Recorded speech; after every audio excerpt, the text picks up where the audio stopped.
নবীদের মধ্যে সবচাইতে জবরদস্ত পয়গম্বর ছিলেন মুসা আলাইহিস সালাম। বড় মেজাজওয়ালা নবী, রেগে যেতেন খুব বেশি। থাপ্পড় মেরে একবার ফেরাউনের বাবুর্চিকে মেরে ফেলেছিলেন। অনেক শক্তি আল্লাহ তাআলা তাকে গায়ে দিয়েছিল। তিনি একবার আল্লাহকে আবদার করে বসলেন, রব্বি আরিনি আনজুর ইলাইক। আল্লাহ, আপনি বলেছেন আপনারা দেখা যায় না, কিন্তু আমি দেখতে চাই। আমি কি করতে চাই? জোরে বলেন। আল্লাহ বললেন, লান তারানি, never you can see me, never you can see me. তুমি আমাকে দেখতে পাবে না, কারণ আমাকে দেখা যায় না। সাইয়েদনা মুসা বললেন, আমি দেখতে চাই। আল্লাহ বললেন, দেখা যায় না। মুসা বলে, দেখতে চাই। আল্লাহ বললেন, দেখা যায় না। মুসা আলাইহিস সালাম বললেন, কথা বলেন না কেন? আল্লাহ বললেন, মুসা বললেন, আল্লাহ বললেন। মুসা বলে দেখতে চায়, আল্লাহ বলে দেখা যায় না। কিন্তু সাইয়েদনা মুসা আলাইহিস সালাম ছেড়ে দেবার পাত্র নয়, হেরে যাবার পাত্র নয়, পিছু হটার পাত্র নয়। মনে যেটা উঠেছে আদায় করার পাত্র হলো মুসা, ঠিক কি না?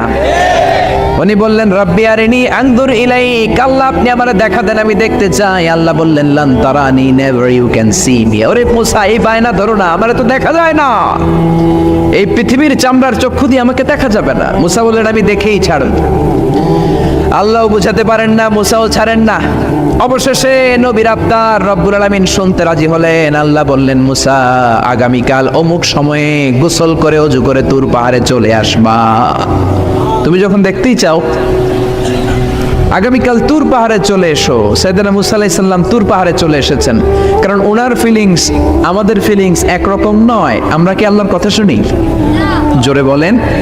কিন্তু ওয়া কাল্লামাল্লাহু মুসা তাকলিমা, উনি আল্লাহর কথা শুনতেন। তো ওনার চিন্তা হচ্ছে, যার কথাটা এত সুন্দর, না জানে উনি দেখতে কত। সুবহানাল্লাহ বলবেন না? আল্লাহ বললেন, মুসা, আগামীকাল আসো, তুর পাহাড়ে আসো। সাইয়েদনা মুসা আলাইহিস সালাম তুর পাহাড়ের উপর চলে গেলেন। আল্লাহ বললেন, মুসা, এটা যেন তেন কোনো খেলা না। আবার তোমারে জিজ্ঞেস করতে চাই, আসলেই তুমি দেখতে চাও কিনা? মুসা আলাইহিস সালামের এক কথা এক দাবি, দেখতে চাই। এক কথা এক দাবি, সেটা কি? আমি দেখতে চাই খোদা, আমি দেখতে চাই আপনাকে। আল্লাহ বললেন, মুসা, এটা সাধারণ খেলা নয়। এরকম নতুন ভিডিও পেতে চ্যানেলটিকে সাবস্ক্রাইব করে ভিডিওটি লাইক করে দিন। প্রত্যেকদিন এই চ্যানেলে নতুন ভিডিও আপলোড হয়। বিপিএল এর খেলা নয়, এটা আইসিসি নয়, এটা ফিফার খেলা নয়, এটা মুসার সাথে বিশ্ব গভর্নমেন্টের খেলা, ঠিক কি না? এটা সাধারণ খেলা না। It's a very dangerous game. তুমি যদি স্টার্ট করো, you have to go until the last moment. শেষ পর্যন্ত তোমাকে যেতে হবে, ঠিক কি না? মুসা আলাইহিস সালাম এক পায়ে খাড়া। সাইয়েদনা মুসা বললেন, আমি রাজি। আল্লাহ বললেন, ওকে, তাহলে খেলা শুরু করে দিলাম। ও মুসা, তুমি দাঁড়িয়ে থাকো, খেলা এখন শুরু হয়ে যাবে। রব্বুল আলামিন মুসা আলাইহিস সালামের চারিদিকে অন্ধকার করে দিলেন। কি করে দিলেন? চারিদিকে 4 ফারসাক এলাকা, 1 ফারসাকে 12 মাইল, 4 ফারসাকে অনেক লম্বা একটা জায়গা, 3 × 36 কিলোমিটার জায়গা আল্লাহ অন্ধকার করে দিলেন। ঘুটঘুটে অন্ধকার, এত অন্ধকার সাইয়েদনা মুসা আলাইহিস সালাম নিজের হাতটাও নিজে দেখে না। এবার মনের মধ্যে একটু ভয় চলে আসছে, কোনো আওয়াজ নাই, অন্ধকার। এবার মনের মধ্যে ভয় এসেছে, কিন্তু আল্লাহকে দেখতে চায়। ওই নেশায় এখন অন্তরের মধ্যে কিছু সাহস আছে না নাই?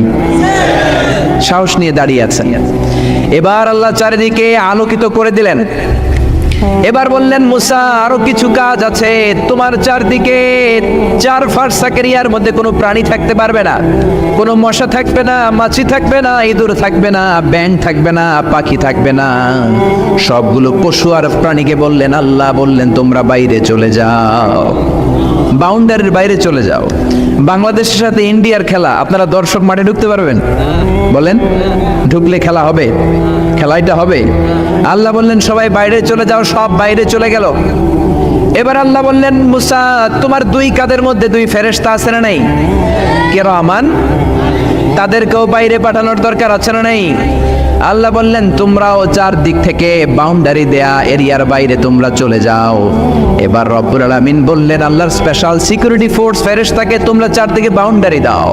স্পেশাল সিকিউরিটি ফোর্স ফেরেশতা কাদের সাথে কাঁধ লাগিয়ে, পায়ের সাথে পা লাগিয়ে 4 দিকে একটা বাউন্ডারি দিলেন। চিল্লায়ে বলেন, আল্লাহু আকবার।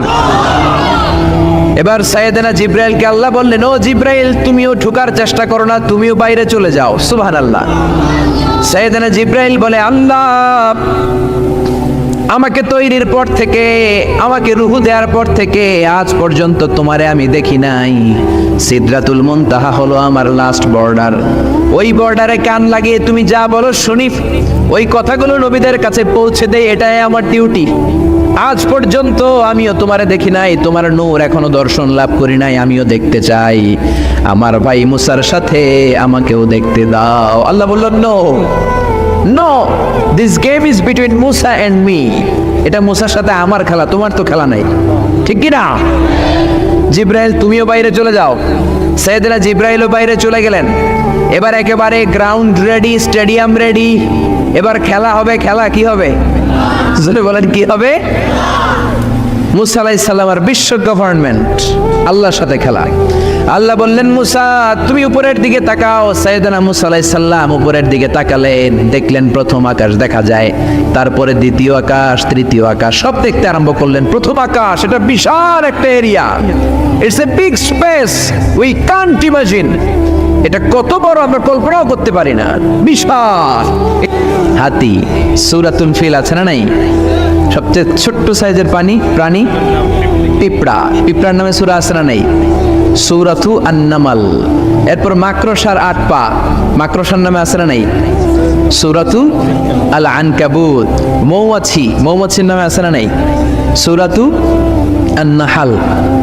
নারীদের নামে আছে না নাই? নারীদেরকে আমরা পছন্দ করি বেশি, ঠিক কিনা? বিশ্বনবী পছন্দ করতেন, নারীদের মর্যাদা বেশি, মায়ের মর্যাদা 3 গুণ বেশি বাবার চেয়ে। এজন্য দেশের ক্ষমতায় আমরা নারীদেরকে বসাই দিচ্ছি। যেহেতু ক্ষমতা কয় গুণ বেশি, 3 ডবল যেহেতু মর্যাদা, তো বাবারে বসাবো কেন, মারই বসাই দিলাম। 2 মাই আছে, ঠিক কিনা? এই স্বাধীনতার পর থেকে 2 মা। আল্লাহ করে মা দিছে কয়টা? জোরে বলেন। এই 2 মা যদি একটু আদর সোহাগ দিয়ে আমাদেরকে রাখতো, তাহলে বাংলাদেশটা সিঙ্গাপুর হয়ে যেত। চিল্লা এখন, ঠিক কিনা? সিঙ্গাপুরে আমি ছিলাম কিছুদিন, আমার প্রোগ্রাম ছিল। এবছর গিয়েছিলাম ব্যাংককে, থাইল্যান্ড। তো ওদের দেশের একটা নিয়ম আছে, সেটা হচ্ছে ম্যারিটোক্রেসি।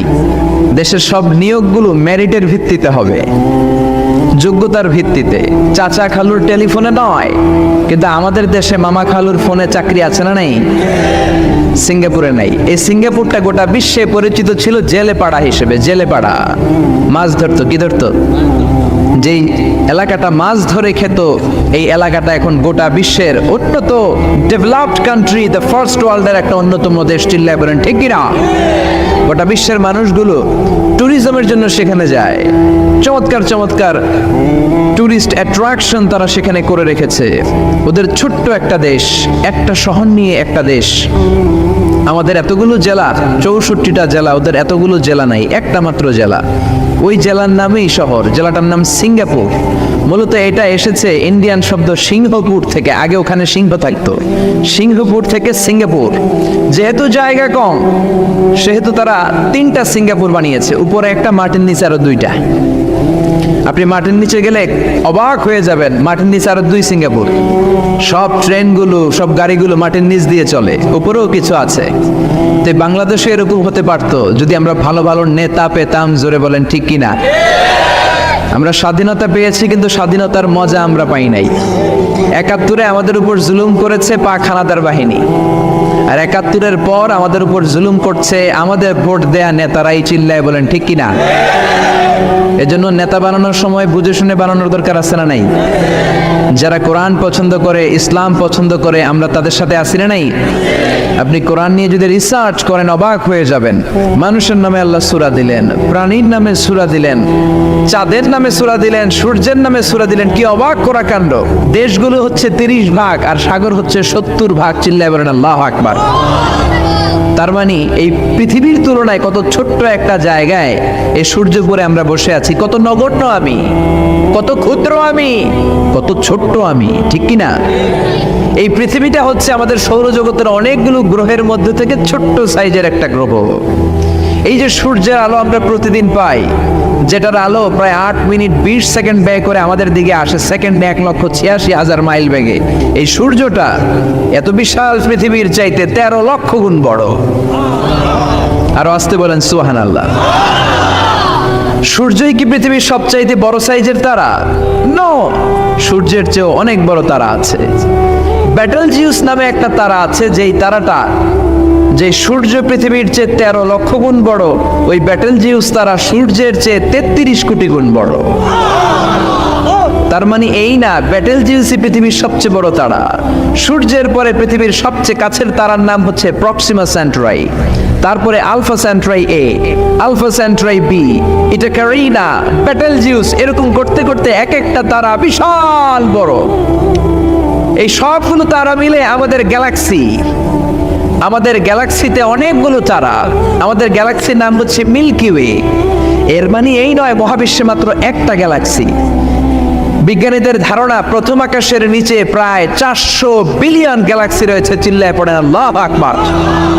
এরকম হাজারো গ্যালাক্সি নিয়ে আমাদের ইউনিভার্স, এরকম হাজারো ইউনিভার্স গোটা বিশ্বে আছে না নাই?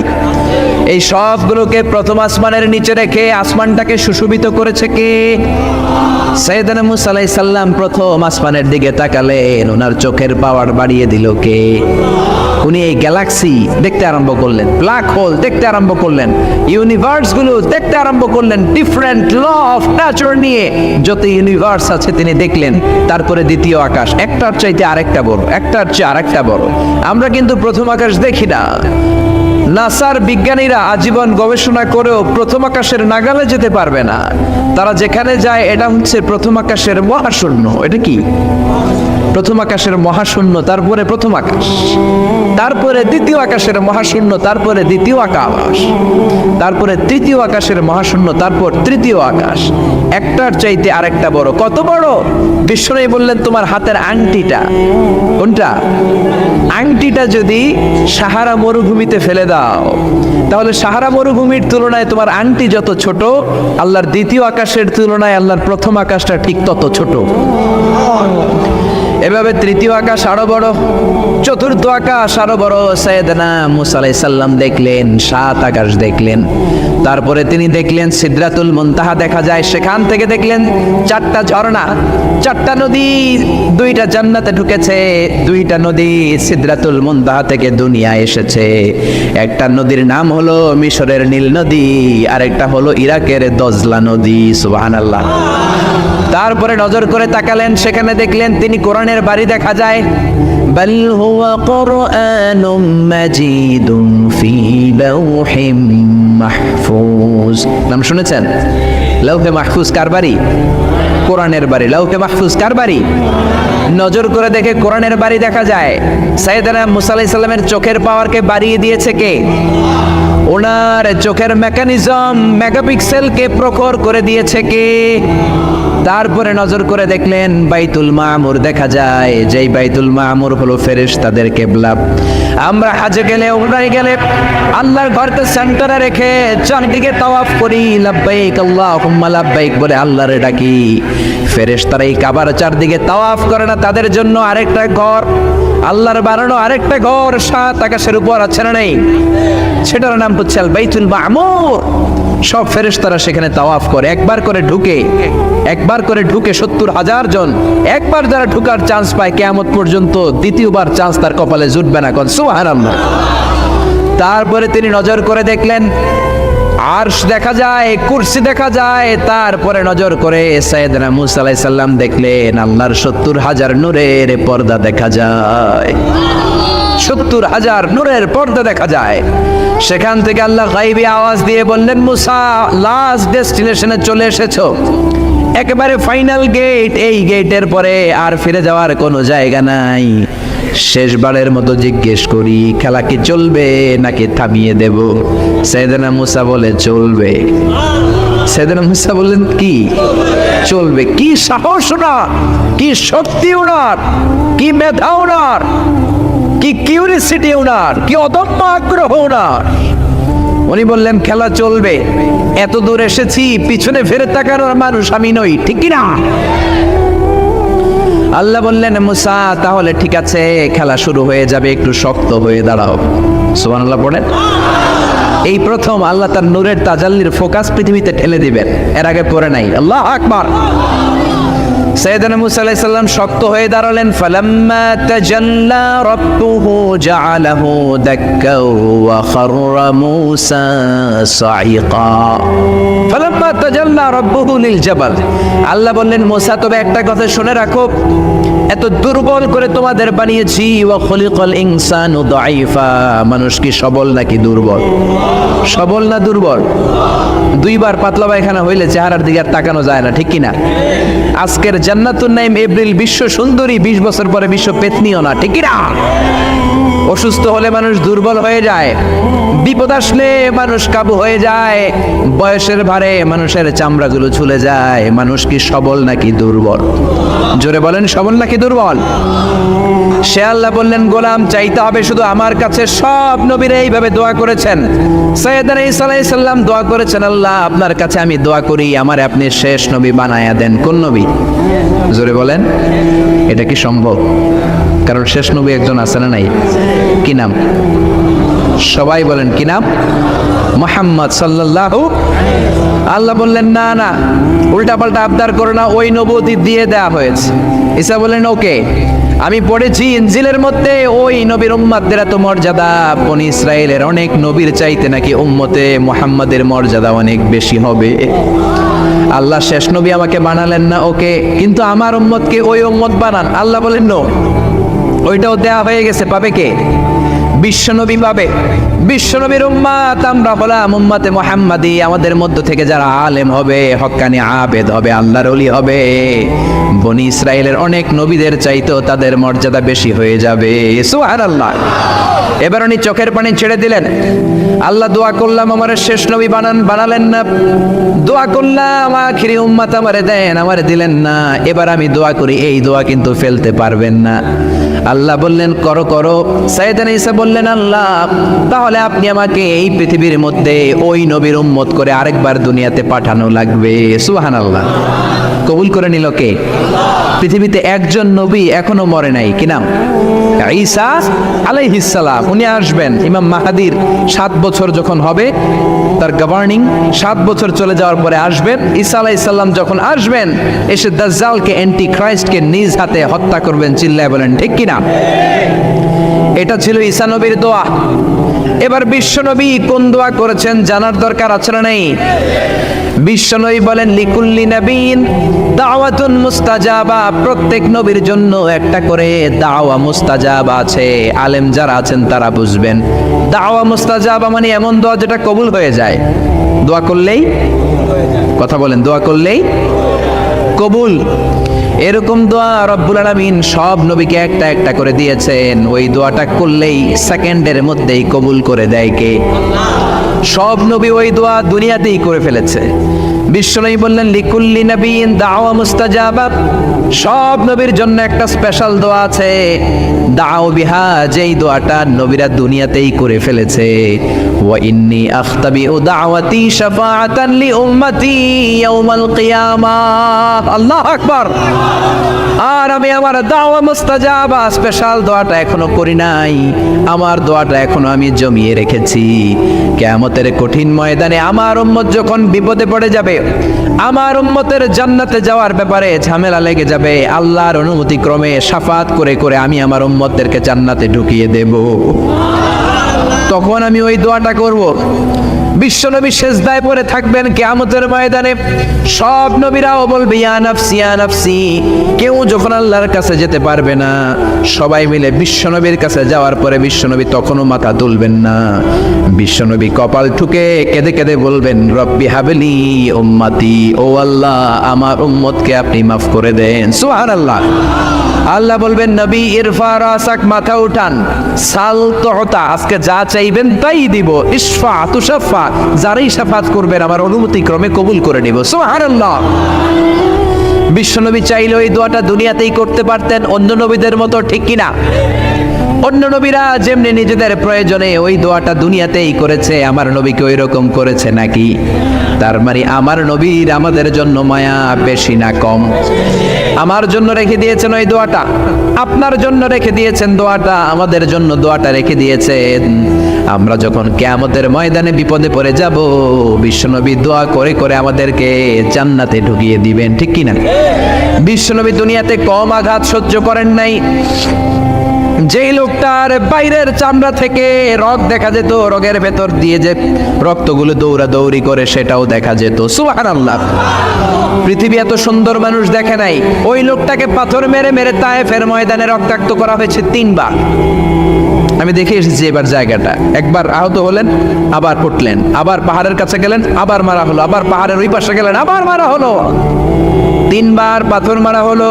বিশ্বনবী নিজের কোনো প্রয়োজনে, নিজের স্বার্থের জন্য যান নাই, তায়েফবাসীদের জান্নাত নিশ্চিত করার জন্য, তাদের ভালোর জন্য, তাদেরকে দাওয়াত দেওয়ার জন্য গিয়েছেন। তারপরও মাইর আসানা নাই, তখনও বিশ্বনবী দোয়া করেন নাই। ওই দিন যদি দোয়া করতেন, আল্লাহ তায়েফবাসীদেরকে আপনি শেষ করে দেন, সেকেন্ডের মধ্যে পুরো তায়েফকে পাউডার করে দিতে পারতো কে? উহুদের ময়দানে তীর এসে বিশ্বনবীর দাঁতের মধ্যে বিঁধে গেল, ঝরঝর করে রক্ত ঝরলো। ওই কঠিন দিনেও বিশ্বনবী ওই দোয়াটা করেন নাই, ঠিক কিনা? বদরের ময়দানে 313 জন সাহাবী নিয়ে বিশ্বনবী চোখের পানি ছাড়ছেন। আবু বকর বলেন, ইয়া রাসূলুল্লাহ, ইয়া হাবিবাল্লাহ, মাথা উঠান। আপনি এমন ভাবে দোয়া করেছেন, আমার মন সায় দেয়, আমার মন বলে আজকের দোয়া আল্লাহ ফেরাবে না, ওঠেন। বিশ্বনবী চাইলে ওই দিনও বলতে পারতেন, কুরাইশদেরকে আল্লাহ আপনি নাস্তানাবুদ করেন, করে দিত কে? প্রচন্ড ক্ষুধার সময় বিশ্বনবী যখন মক্কায় কেঁদে কেঁদে হয়রান, তখন ওই দোয়াটা করেন নাই, ঠিক কিনা? 3 বছর আত্মীয় স্বজন সহ শিয়াবে আবু তালেবে জেল খেটেছেন। কয় বছর? জোরে বলেন। প্রথম বছর খেয়েছে ছাগলের গোশত, সবাই ছাগল পালতো, নিজেদের ছাগলের গোশতগুলো খেয়েছে। দ্বিতীয় বছর কোনো ছাগল নেই, ছিল ছাগলের রোদ্রে শুকানো চামড়াগুলো পানিতে ভিজিয়ে ভিজিয়ে চামড়া খেয়েছে। তৃতীয় বছর ছাগলের চামড়াও নাই, কি নাই? তৃতীয় বছর ছাগলের চামড়াও নেই, ছিল গাছের বাকল, গাছের পাতা। শিয়াবে আবি তালেবে বিশ্বনবী গাছের পাতা খেয়ে, গাছের চামড়া খেয়ে জীবন ধারণ করেছেন। বিশ্বনবীর এলাকার লোকগুলো, মুমিনগুলো কেঁদে কেঁদে হয়রান। তখনও যদি বিশ্বনবী দোয়া করতেন, কবুল করতো কে? মদিনায় দুর্ভিক্ষ, কোনো খাবার নাই, বিশ্বনবীর পেটে কোনো খাবার নাই, কোনো দানা পানা পড়ে নাই। বিশ্বনবীর কলিজার টুকরা নাতি হাসান আর হোসাইনের পেটেও কোনো খাবার নাই। বিশ্বনবীর কলিজার টুকরা ফাতেমার পেটে কোনো খাবার নাই। চাইলে বিশ্বনবী তখন দোয়াটা করতে পারতেন না? বিশ্বনবী মসজিদে নববীতে জোহরের নামাজ পড়ে হাসান হুসাইনকে দেখতে গেলেন, যে দেখে ফাতেমা রান্না করে। আসলে কি রান্না করে? চুলার মধ্যে পাতিল দিয়ে পানি গরম করে আর হাসান হুসাইনকে বুঝ দেয়, ঠিক কিনা? বিশ্বনবীর পায়ের আওয়াজ শুনে ঘুমন্ত হাসান আর হুসাইন জেগে গেল। দৌড়ে এসে নানাজিকে ঝাপটে ধরে ডেকে বলে, নানাজি গতকাল কেন দেখতে আসলেন না? আজকে দুপুর হয়ে গেল, বিকেল হয়ে যাচ্ছে, এখন বুঝি আপনি দেখতে আসার সময় হলো? বিশ্বনবী বললেন, হাসান হুসাইন, এই তো এইমাত্র জোহরের নামাজ পড়ে আসলাম, তোমাদের খোঁজ খবর নিতে এসেছি। হাসান আর হুসাইন বলল, কি খোঁজ খবর নিবেন? খোঁজ খবর নেওয়ার আগে একটা বিচার করে দেন। বিচার? আপনি তো আহকামুল হাকিমিন, সবচাইতে বড় বিচারকের সবচাইতে বড় নবী, ইনসাফওয়ালা নবী। আপনার কাছে বিচার দিয়ে কেউ কোনোদিন বিচারে ঠকে নাই, ঠিক কিনা? আপনি একটা বিচার করেন। বিশ্বনবী বললেন, কিসের বিচার? হাসান বলে, নানাজি আপনার মেয়ের নামের বিচার, ফাতেমার নামের বিচার। বিশ্বনবী বললেন, ও হাসান, আমার মেয়ে ফাতেমার আবার কি বিচার? কি অপরাধ আমার ফাতেমার? হাসান হুসাইন চোখের পানি ছেড়ে দিয়ে ডেকে বলে, নানাজি আপনার মেয়ে আমাদেরকে খাবার দেয় না কেন? খাবার দেয় না কেন? বিচার দিলাম, গতকাল সারাদিন বলেছে রাত্রিবেলা খাবার দিবে, রাতে খাবার দেয় নাই। আমাদেরকে বলেছে তোমরা ঘুমিয়ে যাও, আমি রান্না করি, সকালে দিব। ঘুমিয়ে গেলাম, সকালবেলায় খাবার চাইলাম, আপনার মেয়ে ফাতেমা তখন আমাদেরকে খাবার দেয় না। দাদা, আমরা ছোট্ট 2টা মানুষ ক্ষুধার জ্বালায় বেহুশ হয়ে যাই, আর সহ্য করতে পারি না, আপনার মেয়ে খাবার দেয় না। দুপুর হয়ে গেল, 2 জনে কান্নাকাটি করে আপনার মেয়ে এখন পর্যন্ত আমাদেরকে খাবার দেয় নাই। আমরা 2 জন তো আর সহ্য করতে পারি না, কেন আপনার মেয়ে আমাদের সাথে এমন করে? আপনার কাছে বিচার দিলাম, আপনি বিচার করেন। বিশ্বনবী আর কি বিচার করবেন? ধা করে বিশ্বনবী চোখের পানিগুলো ছাড়েন, হুসাইনকে জড়িয়ে ধরলেন, হাসান রে জড়িয়ে ধরলেন, ডেকে বললেন, হাসান রে কাছে আয়। বিশ্বনবী শাম দেশের জুব্বা পড়তেন। শাম দেশের জুব্বাটা উপরের দিকে উঠালেন, হাসানকে দেখালেন, এই তো দেখ তোর নানার পেটের মধ্যে 3টা পাথর বাঁধা। একদিন না খেয়ে থাকার কারণে তোদের পেটে এত জ্বালা, এত কষ্ট।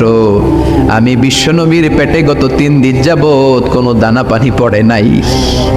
আমি বিশ্বনবী তো না খেয়ে আছি রে হাসান, আমি তো 3 দিন না খেয়ে আছি, আমার পেটেও তো কিচ্ছু নাই। নানাও কাঁদলেন, নাতিও কাঁদলেন, পুরো পৃথিবীও কাঁদলো, ঠিক কি না?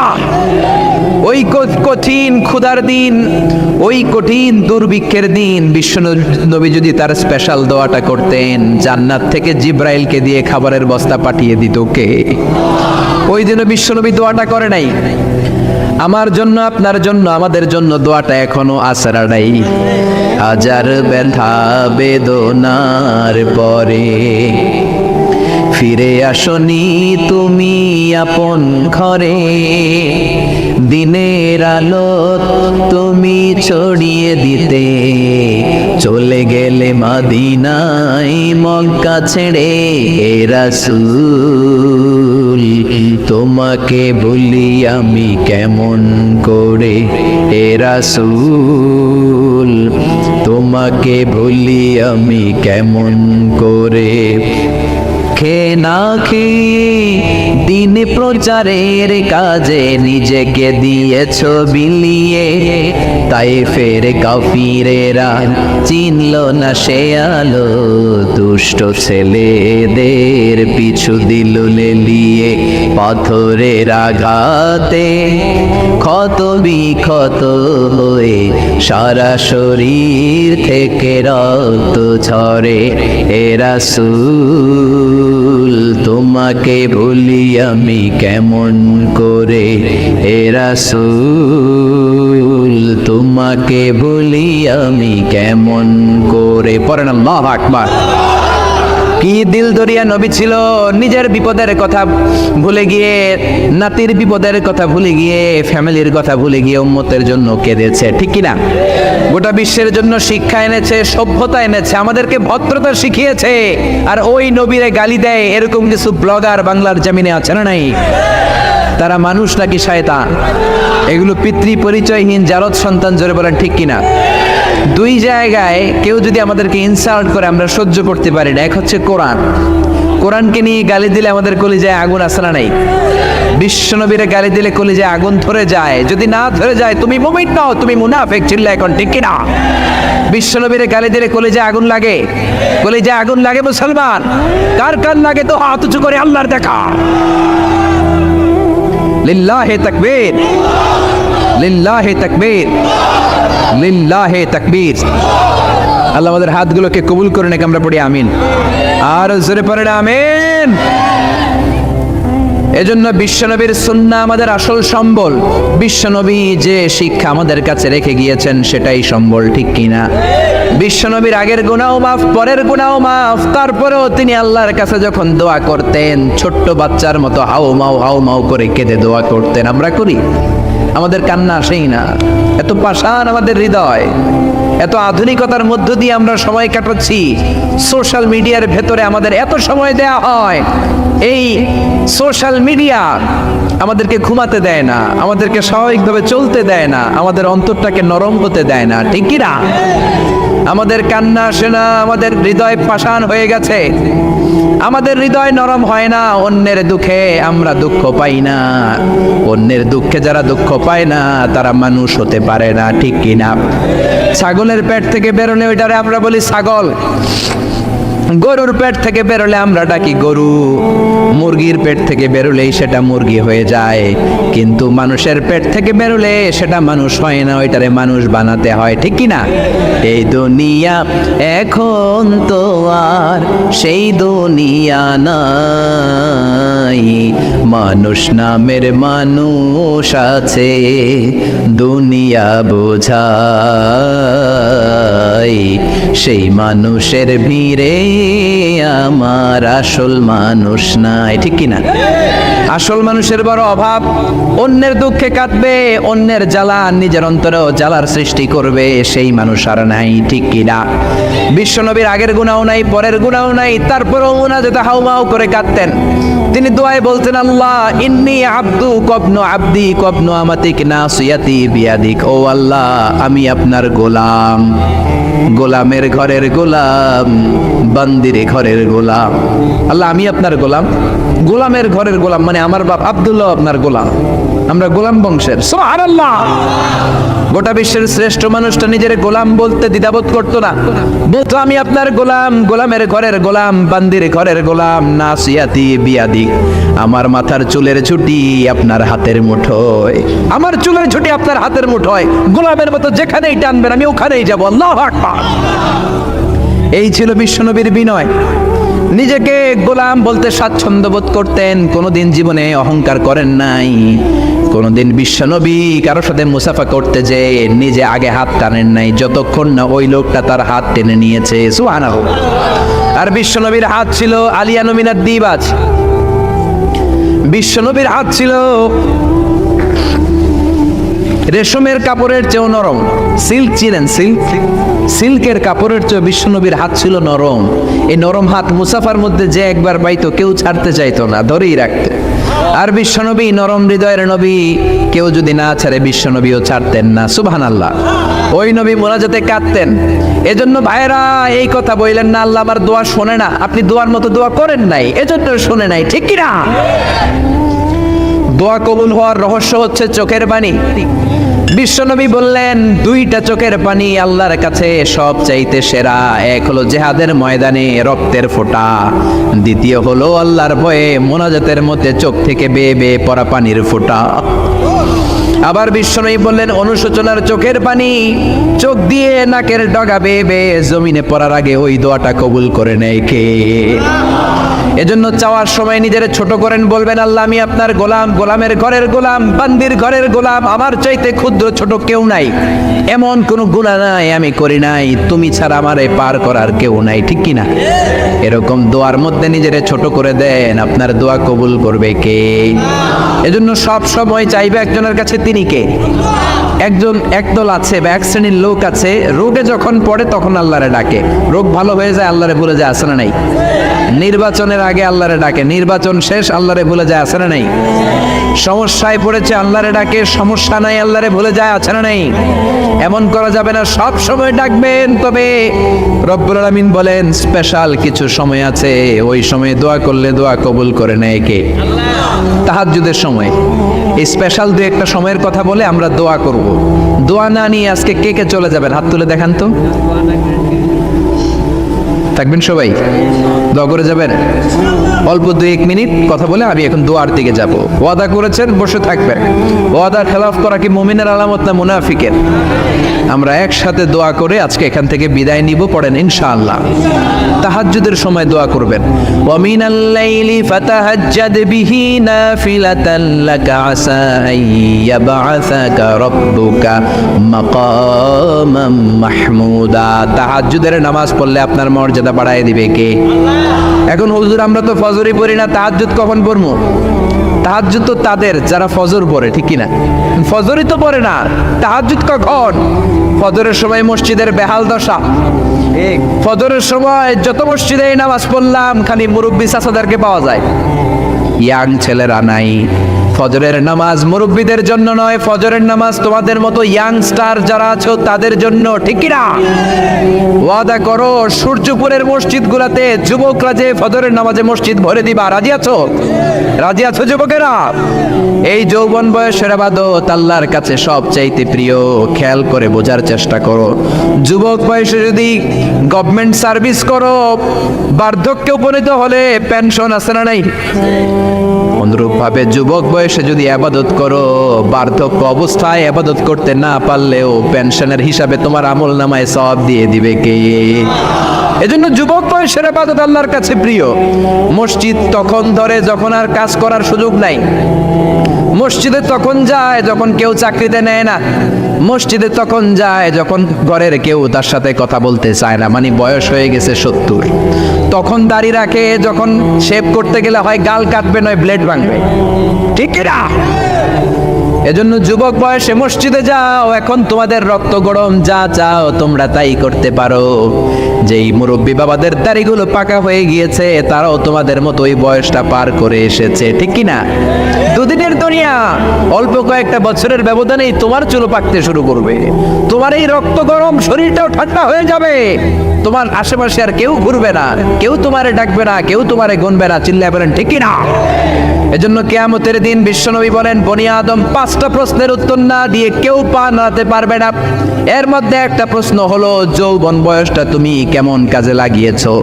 যৌবন বয়সে কি ইসলামের পক্ষে স্লোগান দিয়েছো নাকি রাম আর বামপন্থীদের দলে গিয়েছো, ঠিক কিনা? যৌবন বয়সে কি তাফসির মাহফিলে গিয়েছো নাকি মমতাজের গানের কনসার্টে গিয়েছো? যৌবন অবস্থায় তুমি কি কোরআনের অর্থ পড়েছো, ইসলামী সাহিত্য পড়েছো নাকি চটি বই পড়েছো, ঠিক কিনা? পাই টু পাই কিয়ামতের দিন জিজ্ঞেস করবে কে? চিল্লায় বলেন কে? এজন্য তাহাজ্জুদের অভ্যাস করেন। যারা তাহাজ্জুদ পড়ে তাদের চেহারায় একটা আলাদা গ্লেস আছে, লোকটা কালো হলেও, যদি কালো রঙের লোক হয় একটা গ্লেস আছে। আমার অনেক কালো বন্ধু আছে, আমি মিশরে পড়েছি, students of more than 100 nationalities, we use to study, stay and dwell in the same place. 100টারও বেশি দেশের ছাত্র থাকতাম। আমার অনেক আফ্রিকান বন্ধু ছিল, কুচকুচে কালো, তেল তেলে, কিন্তু কালো হলো চেহারা একটা সৌন্দর্য আছে না নাই? এজন্য কালো মানুষও যদি তাহাজ্জুদ পড়ে চেহারায় নূর বাড়িয়ে দিবে কে? 2 নম্বরে হলো আযান আর ইকামতের মাঝখানে যদি দোয়া করে, ওই দোয়া কবুল করে কে? এটা অনেকে জানে না। আযান দিয়েছে, মসজিদে গিয়েছে, সুন্নত নামাজ পড়ে বসে আছে, কখন একামত হবে, আরো 5 মিনিট বাকি, মাথা চুলকায়, আছে না নাই? মোবাইল টেপাটেপি করে, ফেসবুকিং করে, ঘড়ির দিকে তাকায় আছে, ঘড়ির কাঁটাও ঘুরে, ওর মাথাও ঘুরে, আছে না নাই? তো বসে থাকবা কেন তুমি? 5 মিনিট সময় আছে, চাইতে হবে কার কাছে? বাজারে যাওয়ার সময় যেমনি আপনি লিস্ট করে নিয়ে যান, এটা লাগবে ওটা লাগবে, মসজিদে যাওয়ার সময় মোবাইলের টুকি নিয়ে যান, কাগজের টুকি নিয়ে যান। আল্লাহ আমার সুন্দরী বউ লাগবে, বউ দাও, দিবে কে? এই বেটা দিবে কে? নেককার বিবি লাগবে, দিবে কে? গোল্ডেন এ প্লাস পেতে চাই, দিবে কে? উমরা করতে চাই, পাসপোর্টে ভিসা লাগে না, ভিসা করে দিবে কে? দুরারোগ্য ব্যাধি, অনেক ওষুধ খেলাম, অনেক দেশে গেলাম, কোনো ডাক্তার ভালো করতে পারে না, কিন্তু ডাক্তারেরও বড় ডাক্তার আছে না নাই? কেউ যেটা পারে না, পারে কে? আযান ইকামতের মাঝখানে দোয়া আল্লাহ ফেরায় না। হাদিস এসেছে, দুআ লা ইরাদ্দু বাইনাল আযানি ওয়াল ইকামা। আযান এবং ইকামতের মাঝখানের সময়টাতে দোয়া করবেন। তারপরে বিশ্বনবী বললেন, দুবুরাস সালাওয়াতিল মাকতুবা, ফরজ নামাজের পরে দোয়া করলে কবুল করে কে? আমাদের দেশে আসসালামু আলাইকুম ওয়া রাহমাতুল্লাহ, আসসালামু আলাইকুম, আমিন ইয়া আরহামার রাহিমিন, আছে না নাই? এই দোয়া বিশ্বনবী এইভাবে দোয়া করতেন না। বিশ্বনবী সালাম ফেরানোর পরে পড়তেন আল্লাহু আকবার। কি পড়তেন? নামাজ শুরু আল্লাহু আকবার দিয়ে, শেষও আল্লাহু আকবার দিয়ে, তারপরে সাহাবীদের দিকে ফিরে বসতেন। আমাদের দেশে শুধু ফজরের নামাজ আর আসরের নামাজ, এই 2 ওয়াক্তে ইমাম সাহেব ফিরে বসে, ঠিক কিনা? তো সুন্নাহ হচ্ছে 5 ওয়াক্ত নামাজেই ইমাম সাহেব মুসল্লিদের দিকে ফিরে বসবে। এরপরে বিশ্বনবী পড়তেন 3 বার আস্তাগফিরুল্লাহ, আস্তাগফিরুল্লাহ, আস্তাগফিরুল্লাহ। তারপরে বিশ্বনবী পড়তেন আল্লাহুম্মা আনতাস সালাম ওয়া মিনকাস সালাম, এই দোয়াটা। এরপরে পড়তেন রাদিতু বিল্লাহি রাব্বা, এই দোয়া। এরপরে পড়তেন আল্লাহুম্মা লা মানিআ লিমা আ'তাইতা ওয়া লা মু'তিয়া লিমা মানা'তা ওয়া লা ইয়ানফা'ু যাল জাদ্দি মিনকাল জাদ। তারপরে আয়াতুল কুরসি পড়তেন। তারপরে বিশ্বনবী 33 বার সুবহানাল্লাহ, 33 বার আলহামদুলিল্লাহ, 33 বার আল্লাহু আকবার, আছে না নাই? এই তাসবিহগুলো আগে আপনি পড়বেন ঠান্ডা মাথায়। এরপরে যদি দোয়া করতে মনে চায়, সম্মিলিত মনে চায় করেন, একা একা মনে চায় করেন, বা হাত তোলা ছাড়া এমনি মুখে করেন, সমস্যা নাই, কিন্তু আগে তাসবিহগুলো পড়তে হবে। চিল্লায় বলেন ঠিক কিনা? এই তাসবির সুন্নাত নাই। মানুষগুলো এত অস্থির, সালামের পরে কখন বেরোবে, কখন বেরোবে, মনে হয় পাবলিক টয়লেটে ঢুকছে, ঠিক কিনা? পাবলিক টয়লেট হচ্ছে এমন জায়গা যে পাবলিক টয়লেটের ভিতরে আছে, ও বের হওয়ার জন্য ছটফট করে, আর যে বাইরে সিরিয়াল ধরে আছে ও ঢোকার জন্য ছটফট করে, ঠিক কিনা? মনে হয় পাবলিক টয়লেটে এসেছে, মসজিদে ঢুকেছ, আল্লাহুম্মা বলে তুমি ঢুকে গেলা আল্লাহর নাম নিয়ে। যখন মসজিদে ঢুকে গেলা, তোমার মাথার উপরে রহমত ঢালছে কে? মসজিদ হচ্ছে রহমতের জায়গা। সালাম ফেরানোর পরে তাসবিহ পড়েন, তারপরে আপনি দোয়া করেন। এজন্য সালাম ফেরানোর পরে দোয়া কবুল করে কে? এরপরে বিশ্বনবী বললেন ইনদা নুজুলিল মাতর, আকাশ থেকে যখন বৃষ্টি নামে, ওই বৃষ্টি নামার সময় যদি দোয়া করেন, দোয়া কবুল করে কে? আর দোয়া লা ইউরাদ্দু তাহতাল মাতর, তুফান ওই বৃষ্টি না, ব্যবসা একটা গরম, এই গরমটাকে দূরে সরিয়ে দেওয়ার জন্য একটা ঝিরিঝিরি বৃষ্টি পড়ে, ওই বৃষ্টির নিচে দাঁড়িয়ে বৃষ্টির পানি নিয়ে দোয়া করলে কবুল করে কে? জানেই না মানুষ, ঠিক কিনা? বরং বৃষ্টি আসলে গান গাওয়া শুরু করে দেয়, এই বৃষ্টি ভেজা রাতে তুমি চলে যেও না, আছে না? নাই তো চলে যাবো না, কি করবো? থেকে যাবো তোমার সাথে? এগুলো করা যাবে না। বৃষ্টি রহমতের বৃষ্টি, তুমি বৃষ্টি হাতে নিয়ে দোয়া করো। সুন্দরী বউ লাগবে, দিতে পারে একজন, তিনি কে? এজন্য চাইতে হবে একজনের কাছে, তিনি কে? কদরের রাতে দোয়া করলে আল্লাহ কবুল করে, খতমে কোরআনের পরে দোয়া করলে আল্লাহ কবুল করে, হজের মানাসিকুল হজের মধ্যে যে দোয়া করলে কবুল করে, মুসাফির দোয়া করলে কবুল করে, রোজাদার ব্যক্তি দোয়া করলে আল্লাহ কবুল করে, মাজলুম ব্যক্তি দোয়া করলে আল্লাহ কবুল করে। এজন্য বিশ্বনবী বলেছেন ইত্তাকু দাওয়াতাল মাজলুম, মাজলুমের বদদোয়ারে ভয় করো, ফা ইন্না লাইসা বাইনাহু ওয়া বাইনাল্লাহি হিজাব, তার আর তার আল্লাহর মাঝে কোনো পর্দা থাকে না। মাজলুম দোয়া করলেই কবুল, সুবহানাল্লাহ। এরপরে স্পেশাল দোয়া হলো মা বাবার দোয়া, এই দোয়া কোনোদিন ফিরে না, সুবহানাল্লাহ পড়েন। রাজি আছেন মা বাবার কাছে দোয়া চাইতে? রাজি আছেন তো? কোন ঘর আছে যে ঝগড়া হয় না?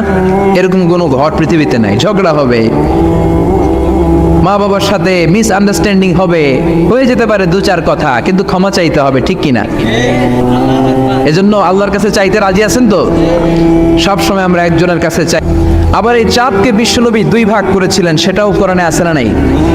ইকতারাবাতিস সাআতু ওয়ানশাক্কাল কামার ওয়া ইয়ারাউ আয়াতান ইউরিদু ইয়াকুলু সিহরুম মুস্তামির। বিশ্বনবী আঙ্গুলের ইশারায় চাঁদকে দুভাগ করেছিলেন। মক্কার কুরাইশরা এসে বলল, আব্দুল্লাহর বেটা মুহাম্মদ, তুমি যদি আকাশের পূর্ণিমার জলজলে চাঁদকে দুই ভাগ করে দেখাতে পারো, তাহলে বিশ্বাস করব যে তুমি নবী, আর যদি দেখাতে না পারো তাহলে তুমি নবী নও। বিশ্বনবী গ্রিন সিগন্যালের জন্য উপরে তাকালেন, কারণ বিশ্বনবী মন গড়া কিছু বলতেন না, উপর থেকে সিগন্যাল আসলে তারপরেই বলতেন। চিল্লায় বলেন ঠিক কিনা? বিশ্বনবী গ্রিন সিগন্যাল পেলেন, বিশ্বনবী বললেন অবশ্যই আমি দেখাতে পারবো। শাহাদাত আঙ্গুলি বলি আমরা এটাকে, কিন্তু আরবিতে এটাকে বলা হয় সাব্বাবা। এই সাব্বাবা তুলে উনি বিসমিল্লাহ আল্লাহু আকবার এরকম করলেন, পূর্ণিমার চাঁদটাকে ফেটে দুই ভাগ করে দিল কে? একটা চলে গেল জাবালে আবু কুবাইস, সাফা পাহাড়ের উপরে যে অংশটা, জাবালে আবু কুবাইস আউয়ালু জাবাল ফিল আলাম, পৃথিবীর প্রথম পাহাড়। এই পাহাড় থেকেই অন্যান্য মাউন্টেন রেঞ্জ, এই যে আলাস্কা পর্বতমালা, তারপর মাউন্ট এভারেস্ট, আউটস পর্বতমালা, তারপর তুরে সাইনা, এই যে সিলসিলাতুল জিবাল, এই সব পাহাড়ি রেঞ্জগুলো এই আবু কুবাইস থেকে গোটা বিশ্বে ছড়িয়ে দিয়েছে কে? চাঁদের এক খণ্ড চলে গেল আবু কুবাইসে, আরেক খণ্ড চলে গেল জাবাল কায়কানের ভেতরে।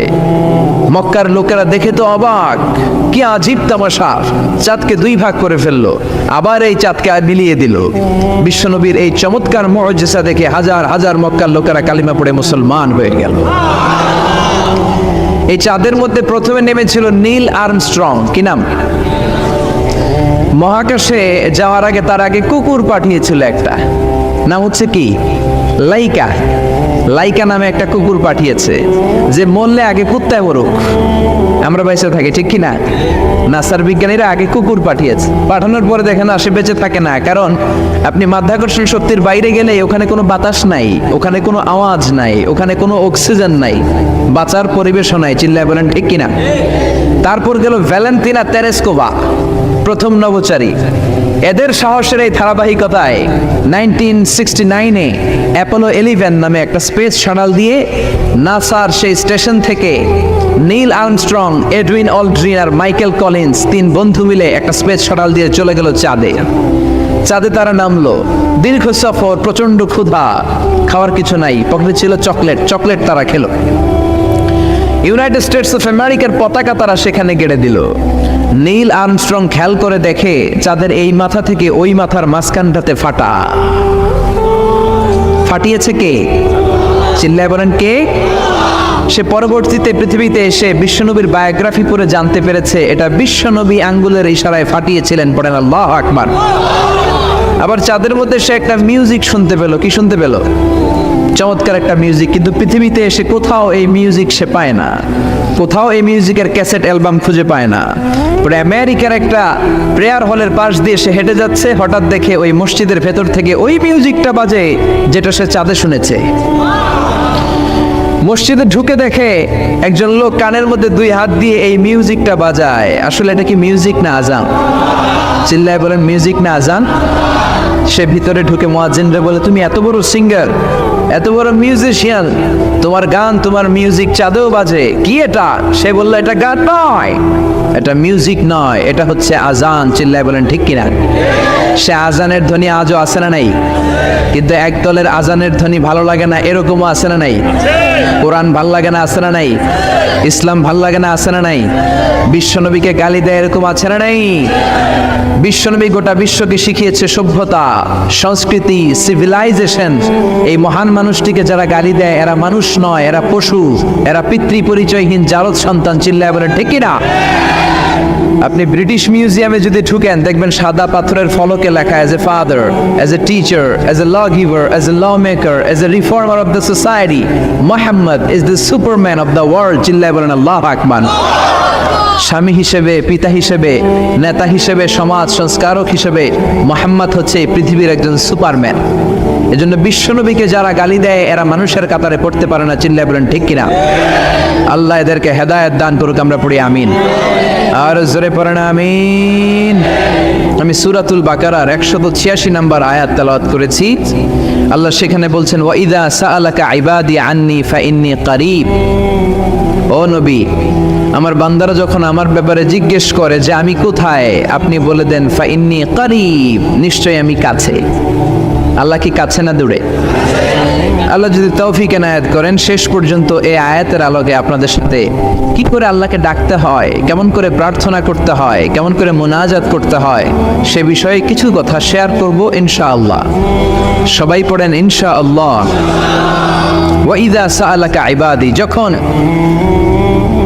বান্দারা জিজ্ঞেস করে আপনাকে আমার ব্যাপারে, আন্নি ফাইন্নী কারীব, আপনি বলে দেন নিশ্চয়ই আমি কাছে।